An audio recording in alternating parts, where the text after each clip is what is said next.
I would like to that. I think that's something that should be discussed, and probably there's no way we can even talk about it till we see what evolves with the election in November. It's not in here now. It's not in there now.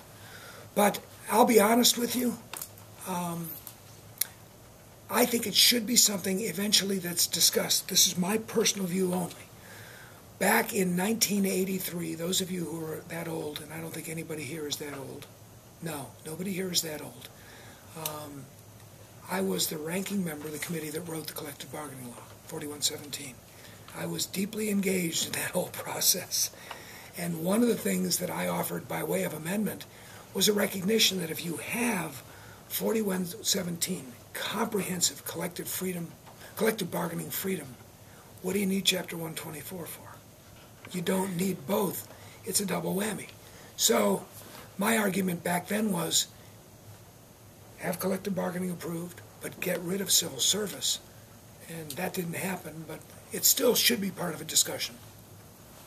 Could you specifically define what a top student is? Like what kind of scores or what? I would say your preeminent scholars, the top level, there could be two tiers, would be a student in the top 5% of their high school class. All right. Which right there would take you, what do we have by way of high school students? Well, we haven't figured the numbers, but that'd probably be a couple thousand kids total. Top 5% of high school class, over a 3.8 general grade point, maybe even tie a standardized test score into that. I'm not sure about that. But certainly it should be someone who on the ACT basis is a 28 or over, or maybe a 30 or over. I mean, somebody who's got the ability to sustain that recognition of being a preeminent scholar. Some of the smart kids. Do you know what percentage of those kids leave the state now? No. I'll bet there are more than we like to think about, though. I think of my daughter and her closest friends. And she was in a pretty high, she was really high end. I mean, 1,400 plus SAT. I don't mean to brag about her, but I can do that. She's my daughter. A grade point that never saw a B, ever. Went to Yale, got into every Ivy League college. So, she was really a high performer. But most of her friends left it. In fact, all of her friends, I don't think any of them stayed in Ohio. You mentioned an attainment goal of 32%. Yeah, wouldn't that be nice if we could hit that? That'd be beyond the national average. But that reminded me that I think it's been about 10 years since Governor Taft came out with that report where the goal was to hit 33%. I know. And what's happened over the 10 years? There's been a lack of completion. I've got to figure out how we can get people not to stop. But very often, the combination of cost and a lack, I think, of cooperative education philosophy. We see a great co-op education program at the University of Cincinnati. I think they have 6,000 students in co-op. That's incredible. The plan urges more and more of that, and I think we need to see more and more of that so that people can go to school and not leave with huge debt. I'll give you an interesting debt number, though. I learned this yesterday, and again, some of this is just anecdotal, but it's worth referencing. In a comparison that was made between Iowa, where they have no real state-supported scholarship program and no real merit scholarship program at the state level, versus Florida, where they have an aggressive merit scholarship program, and it's more than just the top 5%. It might be the top 25 or 30%. You're going to get some money if you're up there. The percentage of debt, or the amount of debt for students graduating from Florida versus the amount of debt for students graduating from Iowa is like half in Florida compared to Iowa. Double Iowa compared to Florida. Big difference. And I think it's good to have a university plan and a university objective that doesn't necessarily cause debt to be so overwhelming. And at the same time, if that's the case, may encourage more and more attainment because people aren't so readily running out of money. So often people are getting to the third year. There's thousands of people in Ohio with 3 years of college.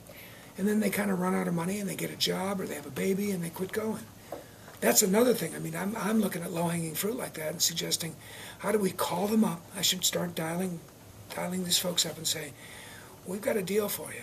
We're going to get you back in college and you can get a degree in a year, and that's going to move our numbers, because it really would.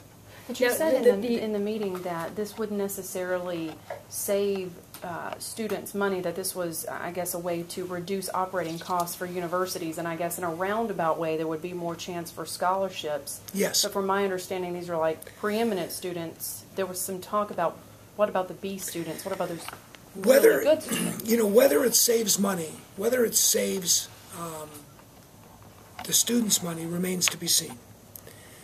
The legislature still will make decisions on issues like where tuition has to stop, tuition growth, and that's appropriate. The theory behind all of this is that as a university has the ability to be entrepreneurial and function more as an enterprise and less as a government-sponsored institution, then they will be in a position to control the costs more effectively. And they'll have ways of generating revenue because of their own engagement in commerce. Right now, we heard the number in one of the programs as to how much revenue has been generated in our universities, and I forget the number, but how much revenue has actually resulted from commercialization. It's extraordinarily low. The enterprise concept is intending to drive a much higher rate of commercialization. When we have a product that's being the result of research at a university, we want to be able to commercialize it and generate revenue that's going to benefit the inventors and the university. And when we do that more and more, we will drive down the cost of a university education. That's part of the process here. To what degree that it'll really attain that, we don't know, but we're trying to do things like that. Which universities would actually qualify right now for enterprise status, which would meet the criteria and the benchmarks, and which ones would qualify as international? Everybody qualifies as a enterprise university because there are no mandatory benchmarks. Okay. They are aspirational. And they're aspirational and will be designed based on where the university is today. Today, Ohio U, as an example, I think has a graduation rate of about 75%. Spence? Okay, 72%, 73%. Aspirationally, we may say to them, we'd like you to hit 80, and that becomes one of your goals in terms of benchmark goals. But they don't have to be at 80 to be an enterprise university. In terms of those that reach the international enterprise status today, Ohio State, probably UC, probably Miami. That's it. I mean, there are pretty high benchmarks there. What's your sense of how many schools in the system would opt to go into the enterprise system? My sense is they all want to. I've had meetings now 3 or 4 times with all of the university presidents. Bruce Johnson, by the way, has been a terrific partner as we've kind of talked through a lot of this. I think he does a great job coordinating the interests of our university presidents as head of the university council. But we've had a lot of discussion, and I think they all are interested in at least getting into this and, getting into the contract I talk about, the aspirational goals. These are all kind of new and innovative ideas that nobody's really quite sure where it will take them, but they're willing to embrace a new idea. Again, I come back to the point from the beginning of this, and this only in my mind began a few months ago, but the whole concept was let's open the door to a new discussion about how we can make things better, cheaper, and faster. And the cheaper part means generating revenue to offset some of the overhead. When a university gives up a portion of their state share and it goes into this pool that's going to create the scholarships, if all the preeminent scholar kids want to go to OSU or UC or Miami, does that mean that Wright State just No. they save their portion, or is it No, they get to earmark their? They get to earmark their money. Okay. And that's why it's an investment on their part. We're not taking it away from them. But the pool itself then can generate revenue.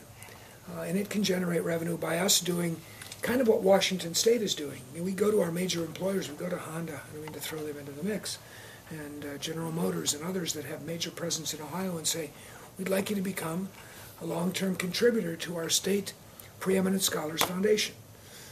In Washington State, as I say, they're just getting this off the ground, but already Boeing and Microsoft have said $5 million a year they're going to put into that fund. We hope to be able to do that, and then we can apportion that off proportionately to the universities that are contributing to the fund. So And you earmark- think that the 10% for the enterprise universities and 20% for the international enterprise universities of their state share, that's what the That the target or the If they do that, actually, if all 14 universities participated, and let's say 3 or 4 actually participated as international enterprises, we're talking about $160 million a year in revenue. It's not small change. And would the money be spent every year, but would we create a pot that would then be invested? Yeah, we'd have to have a pot, because you'd have to be able to, when a kid wins the award, if he maintains a certain standing as a preeminent scholar, then he gets the award year after year after year, which is great. That's what we want. what's the average amount of what's the average cost for tuition in Ohio per year? $10,000 less, $9,200. Is it $9,200 for universities? 9,200. Yeah, and it's less than $5,000 for community colleges. And that's for it's pretty tuition good. and fees. No, that's just tuition. Okay, what is it for tuition and fees? I have no idea what the fees are. I'm only They're a looking lot. at tuition. Well, living is not easy. I mean, you get to live in a luxurious dormitory room, 3 square meals a day. I mean, what could be better than that? Just for the union, for the privilege of having the Ohio Union. I know. For my kid, if my kid goes here, I know. it costs me $800 to $1,000 in fees for that building I know. alone. And if they want to have the athletic facilities, I understand that they have to pay for that. I don't know what you can do. I think you're going to find that at most public universities nationally. But I'm just trying to calculate it. The $160 million a year. How many scholarships does that create? we at one point were looking at 8,000 a year at varying amounts.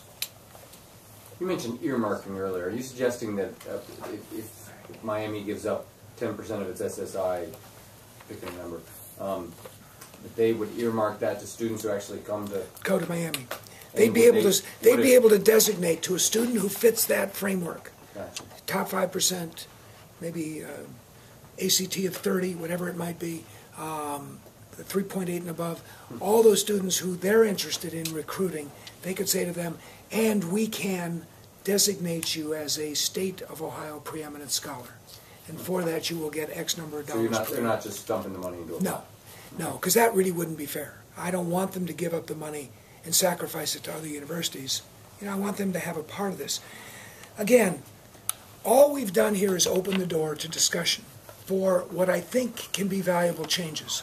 The vision is that universities don't need to have a structure that creates not only their existing internal control mechanism, which I learned a lot about when I was Auditor of State, and we actually designed a lot of the internal controls of governmental units, but an external control device that simply takes time and money and doesn't really achieve any net gain. With that in mind, we hope that we're developing a plan that people will look at and say, this can be good for us. If they say it can't be, then hopefully somebody else will come up with a better idea. Jim, you talked about Thank you Hope very much. Scholarships a good bit, and you kind of praised the program. Was there ever any discussion of doing something on that scale? The door is open to that kind of discussion. The Florida scale is much broader too. I mean, the Florida scale has 3 or 4 tiers. It does, but it's a lesser amount. And then if you want to go to the biggest scale, Colorado gives $2,600 to every student. I think they have to go to a public university, but they automatically get money when they graduate from high school and matriculate to a public college Is that or ever university. on the table during these discussions? They've all been on the table. We've looked at everything, and that's why we've put everything in the back of the book. Again, this is just really an effort to open the door to discussion, and I think it's worthwhile. I mean, really, what would anybody do when they see language that's going into the budget bill that says that they now, because they're in a new job that they've never had any experience in working in that area, they're told, we also want to see your ideas for a charter university system. Well, these are the ideas. Take them or leave them. And just to continue on with the scholarship idea, does that money go to somebody who qualifies regardless of what they're going to study? If you've got a high... They don't intend to be STEM directed or anything like that. Somebody could use it to study theater. Exactly. Because theater can help our economy too. I mean, I'm all for STEM, don't get me What wrong. about poetry? I think poetry